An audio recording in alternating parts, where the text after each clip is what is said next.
ரோஹித் சர்மா விராட் கோலி ரெண்டு பேருமே ஒன்னா சேர்ந்து தான் T20 ரிட்டையர்மெண்ட் அனௌன்ஸ் பண்ணாங்க. ஒரே நேரத்தில் தான் கிட்டத்தட்ட டெஸ்ட்லையும் ரிட்டையர்மெண்ட் அனௌன்ஸ் பண்ணாங்க. இந்த ரெண்டு ஃபார்மெட்லையும் ஆடாத இந்தியாவின் மிக முக்கியமான இந்த ரீசெண்ட் ஒரு 10 வருஷத்தில் இருக்கக்கூடிய பிளேயர்களில் முதல் இடத்தை பிடிச்சிருக்கக்கூடிய இந்த ரெண்டு வீரர்களும் வெறும் ஓடிஐ ஃபார்மெட்டை மட்டுமே விளையாடுறதுனால தான் இப்போ இந்த பேச்சு ஆரம்பிக்குது. ஓடிஐல ரிட்டையர் ஆயிடுவாங்கன்னு. பட் ஆனால் அதுக்கு ஒரு மிகப்பெரிய ஒரு மூல காரணம் இருக்குது. என்ன அப்படின்னா, ஒரே ஒரு ஃபார்மெட்டை விளையாடக்கூடிய வீரர்களாகிய இவங்க ரெண்டு பேரும் இவங்களுடைய ஃபிட்னஸை எப்படி பாதுகாக்க போகிறாங்க, எந்த அளவுக்கு இவங்களால ஃபிட்டாக இருக்க முடியுங்கிறது ஒரு கேள்வி.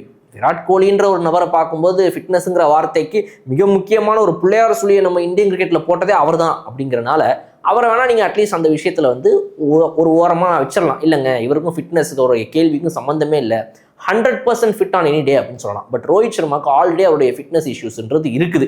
அவருடைய அந்த ஒரு நல்ல ஷேப்பில் இருந்த ஒரு ஸ்போர்ட்ஸ்மேனாக இருந்ததுலேருந்து போய் கொஞ்சம் கொஞ்சமாக இஸ் லூசிங் இஸ் ஷேப் அப்படின்ற ஒரு பிரச்சனை இருக்குது. அப்படி இருக்கும்போது அவரால் எப்படி வந்து ஃபிட்னஸ் வச்சுக்க முடியும்? இது வந்து நம்ம உடல் தோற்றம் வெளியிருந்து பார்க்கறதுக்கு எப்படி இருக்காங்கன்றது மட்டும் ஆக்சுவலாக கிடையாது.